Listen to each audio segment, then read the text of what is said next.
who spends more time with your kids while they're in school?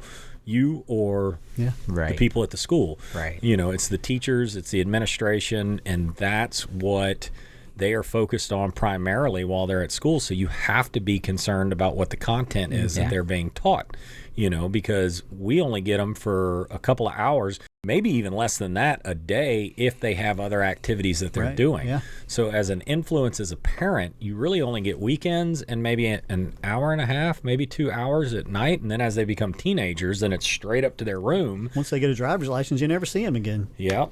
Or a girlfriend. Gone. Yeah.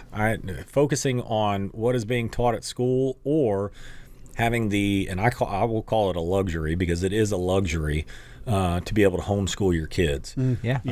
Because I have a job and Casey has a job, so we've got 2 full-time jobs. Like, we can't homeschool our kids. Right. I would love to be able to, but you were just bringing up inflation and the cost of things. Yeah. One of us would have no income coming in, and we can't do that right now. Yeah. So we're occupied by having to have 2 incomes because of the price of everything going up. So now I have to have my kids in a public school being taught, or I could put them into a private school, but then I'm going to be paying my taxes for them to go to public school and paying for them to go to a private school, which brings up the school voucher program.